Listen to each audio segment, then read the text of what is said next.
Sawadee Cup and welcome to another episode of Wrestling Wednesday here on the Funky Pod. It's Monday and you know what it means.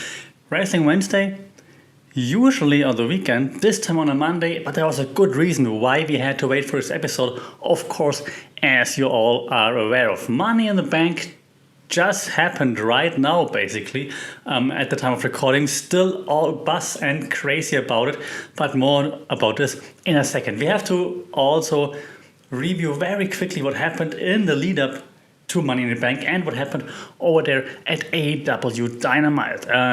This time it wasn't Dynamite, actually, it was Fyter Fest Night 1. And usually, as you know, I'm very high on, and my voice is leaving me from cheering at Money in the Bank. Usually I'm very high on all things AEW, as you know. Tony Khan, where's the check? But this time Fyter Fest was good, but didn't really blow me away, to be honest. And it all started with Jon Moxley versus Carl Anderson. Machine Gun Carl Anderson for the IWGP title. And it was the thing is, I like Jon Moxley, right? But his in-ring moveset isn't that great. His persona is great, and his promos with Eddie Kingston are great, and so on. But other than that, And so the match, Carl Anderson is also good at what he does, but the match just wasn't that exciting. It was like a bit brawlish, back and forth, of course. In the end, obviously, Jon Moxley defending the title. Yeah, it was okay for what it was, but it was nothing to... So I'm not sure if you've tried it, but AEW just came out with a management game, where you are the GM of AEW Dynamite, and you have to set up plan matches, and it just felt like a match plan in this game. It's like, hey, we need to have a one-on-one match to start things off, and that's the people in the roster that are fit and active right now that you can use, that are not used in any other segment.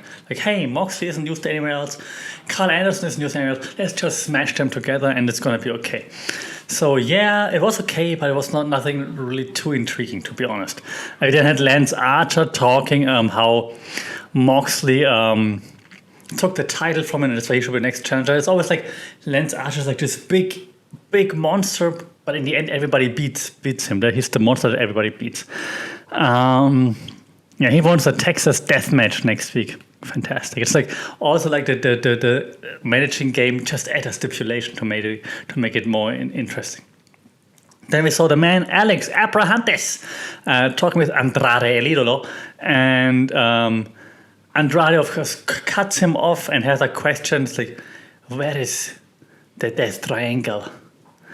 And he says, Alex gives him a message, El Idolo is looking for them. I like the promos of Andrade El Idolo because he's just this overly cliche Latin American guy, fits to Fyter Fest, of course. So yeah, that was perfectly well done. Let's see what happens with the Death Triangle. We then saw Brian Cage versus Ricky Starks in the ring, and Ricky Starks is over AF, ridiculous. Fans are popping hard for Ricky Starks, even though then Hobbs and they are all interfering. They're still cheering for Ricky Starks, and then in the end, Brian Cage, of course, had his way with Ricky Starks, but thanks to the interference, Ricky Starks was able to pick up the victory. And the people are all for Ricky Starks, which is amazing. Why did they turn Brian Cage face and not Ricky Starks in this case? We then have a look back at Malachi Black's debut. Cody Rhodes yeah, I'm all about, making a statement, but you don't kick a 62-year-old man in the face and so on.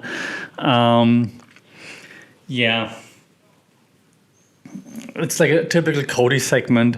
Eventually, of course, it's about Cody versus Black. They are trying to get at each other, and the officials hold them back, of course, and we know what's going to happen, what's going to come, right?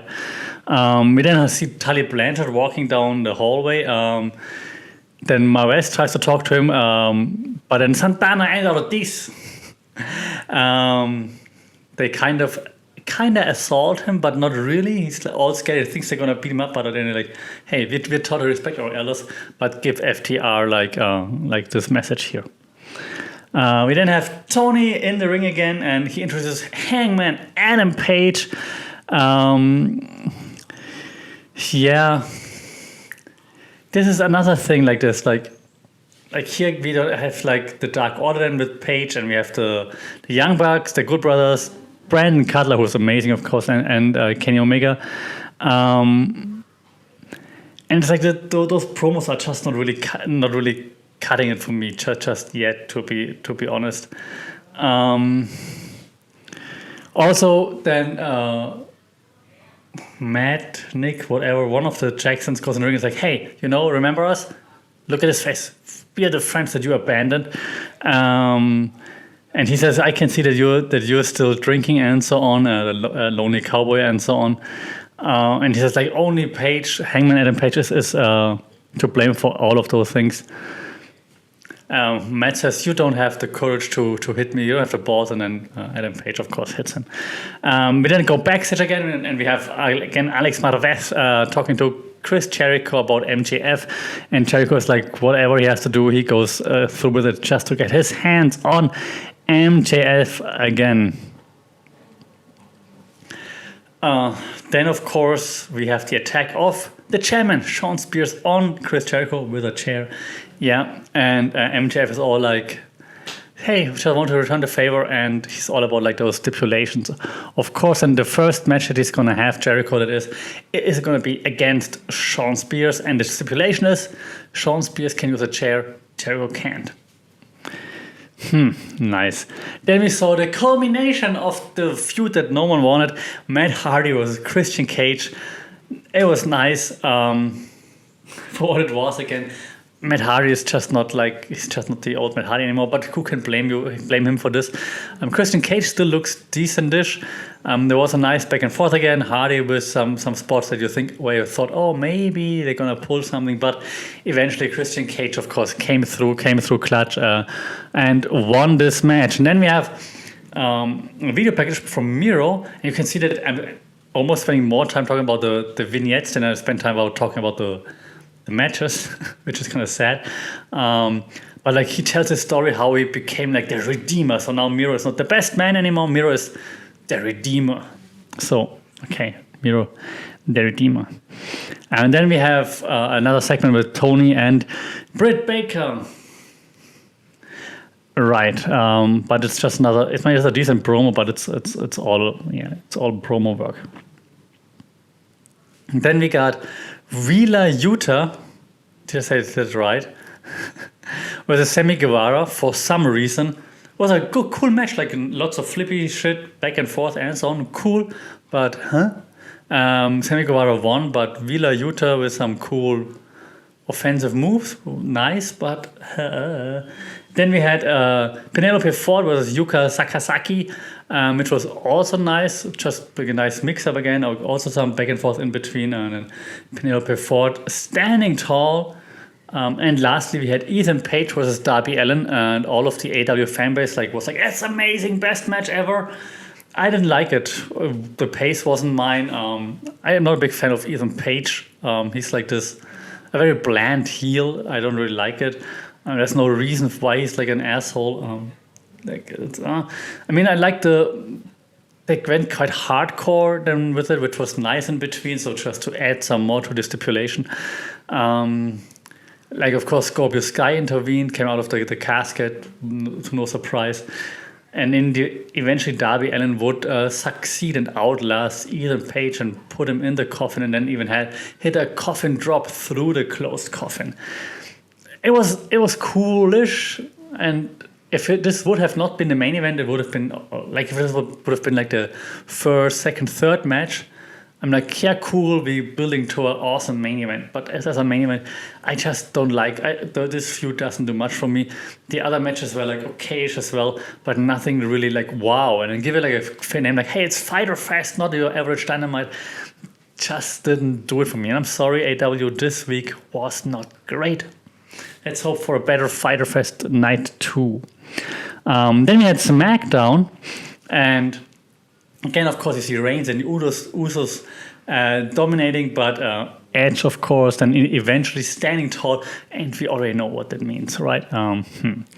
So we had a six-man tag match, and Reigns always like very, very strong, confident, and so on. We had like the Mysterios doing the Mysterio thing, 619s, but of course, then the 619s get caught and so on. So it was fun though. Like I liked the match. It was like predictable but still fun and some intense moments in there. And then in the end, of course, it was again. Well, first Reigns tried to use the bottom bar of the chair, but his attention was distracted for a second. And Edge with the spear, and then he used the bottom bar on him, of course, with the crossface. And then eventually Edge would just hold up the Universal Championship belt, and we know exactly what that meant, unfortunately.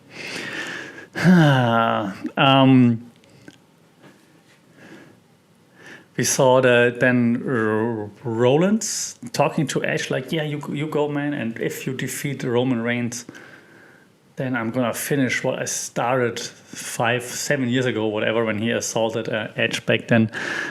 So, yes, that was nice. It was nice to like see Rollins having a plan. He's like, yeah, you go, you win, I'm all for you, and then I'm going to cash in on you when I have the briefcase. So also shows the confidence that Rollins has in himself, of course.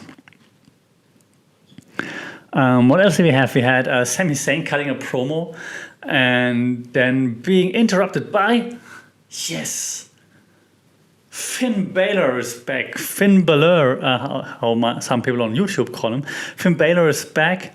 Unfortunately, not in Money in the Bank, but Finn Balor is back, and then, of course, made Zayn pay for his conspiracy stuff. Zayn tried to surprise Finn Balor with an attack, but Balor avoided it. And then shotgun dropkick and coup de grace, and then that's it. So it's nice to have Finn Balor back, isn't it? I'm a big fan of Finn Balor. So yeah, I'm happy he's back. This should be a great addition to SmackDown. I'm glad he's on SmackDown and not on Raw. This should be fun because I watch SmackDown and not Raw. So that was cool. We then had, again, Shotzi and Nox one more time against Natalya and Tamina. This time they win via roll-up, which was kind of sneaky, but well done. On the outside, there was some distraction because Liv Morgan and Selena Vega were just on commentary, but then they ended up like fighting each other. So that was enough to then get the roll-up for Tegan Nox. And well, then Natalya and Tamina beat down Nox and Liv Morgan. What else did we have? We had Bianca Belair versus Carmella, which was also interesting. Carmella was hanging in there for like a while, so they're making Carmella look better every time she's in the ring. But eventually Belair with the KOD, of course, and then that was it. We also then had Cesaro defeating Otis via DQ after Chad Gable interfered, but it was there was a beatdown that Otis then eventually beat on Cesaro, put on Cesaro. Cesaro had like this swing in on Gable, but then Otis came back and just beat down Cesaro brutally. And then eventually we had Seth Rollins defeating Big E, Kevin Owens, via pinfall.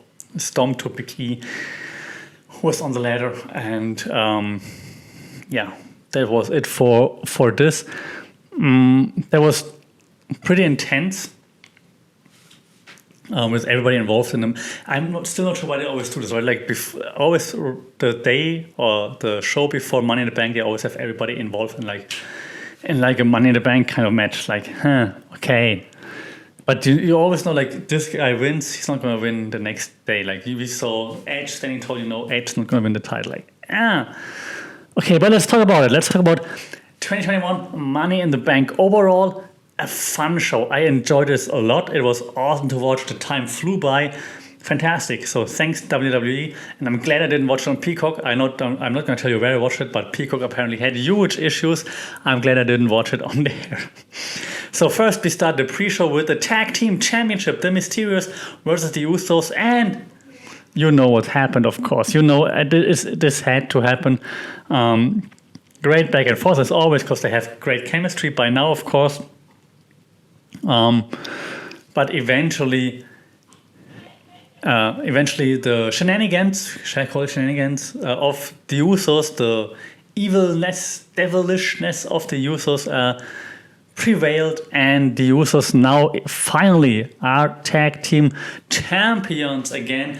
Backstage celebrating with Roman, like, hey, look at this, we got the gold, yeah man, and they're like, I acknowledge you, you're the head of the table, yeah, you brought us to the gold, and so on. So they're all for the tribal chief. So yeah, congratulations. The main show then kicked off with the women's Money in the Bank match, and Alexa Bliss comes out, stands on like the middle rope in the corner, and just doesn't move for a few minutes. Creepy AF. But yeah, that was interesting. Then in between, she tried to like telekinetically move down the briefcase. Didn't work because there was like interference, people hit her and so on. It was a good match. I enjoyed this quite a lot. I enjoyed this more than I thought I would. And no, it's not sexist. It's just based on experiences. It wasn't super mega awesome, but it had some fun spots in there. Natalia looked like a beast, and everybody taking her out, and then everybody together taking out Alexa Bliss and burying her under ladder so that she can't do her creepy stuff anymore. Then eventually, however, 6 ladies ended up on like 3 ladders fighting for the briefcase grabbing. Then Nikki, almost a superhero, like used the confusion just through the middle, climbs up behind everybody's back and just grabs the briefcase. And now Nikki ASH is the Money in the Bank woman's briefcase holder, which probably tells us that the cash-in gonna be a joke kind of thing. Because I mean, while she's awesome as a wrestler, her character right now is more like a joke character, right? So I don't think they're gonna let her cash in seriously, unfortunately. She's gonna cash in on whoever, Charlotte or whatnot, spoiler, and gonna get dismantled. Damn it. Then we saw the Rock Tag Team Championship match, AJ Styles, phenomenal, and Omos versus the Viking Raiders. And because I don't watch Raw anymore, because Raw sucks, I was kind of happy to see AJ Styles again. I'm like, hey, cool, AJ Styles. Omos is super green still, but I mean, he's a beast, and at least he's a giant that's in shape, which is nice. The Viking Raiders try to focus on AJ Styles, of course, try to isolate him. Didn't always work. AJ Styles and Omos really starting to become a good tag team.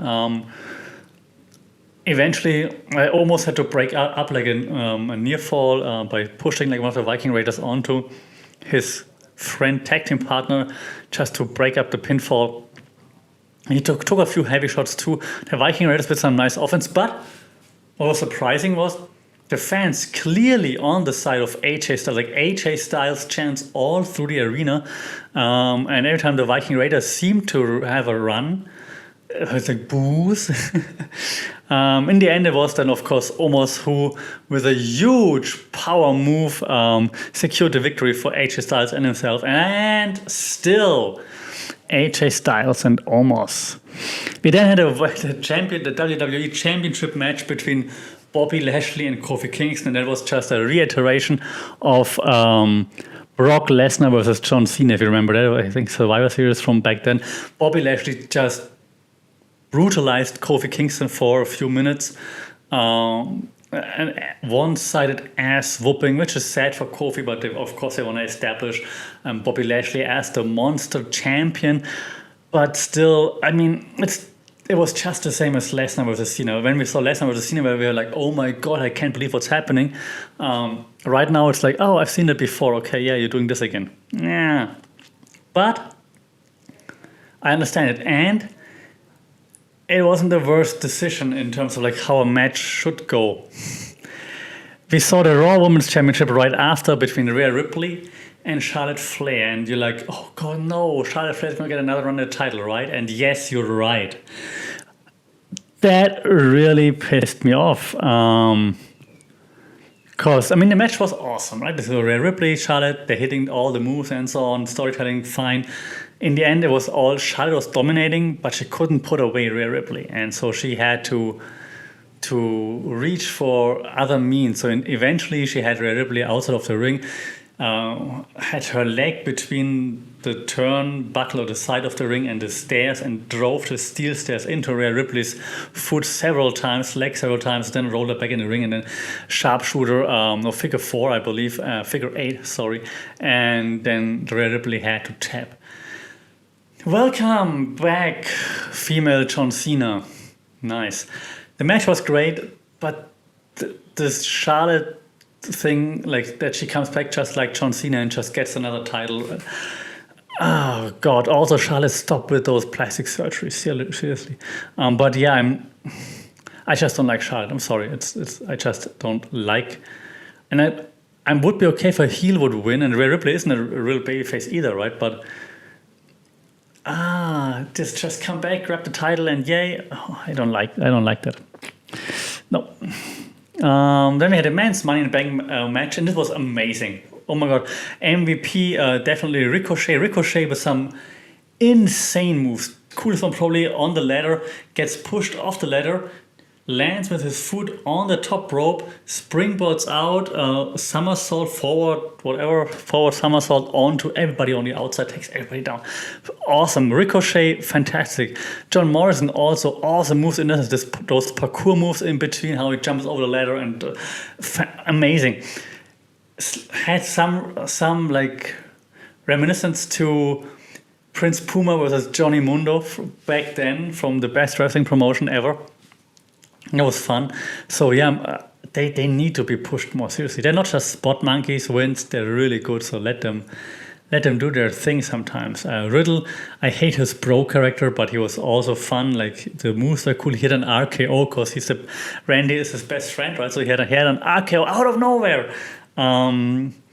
Big E was doing well. Kevin Owens also, like, maybe he was an MVP too. Like, Kevin Owens took lots of punishment, and eventually he was powerbombed by Seth Rollins through a ladder that was between the ring and the announce table, and just powerbombed through it. Ooh, that looked bad.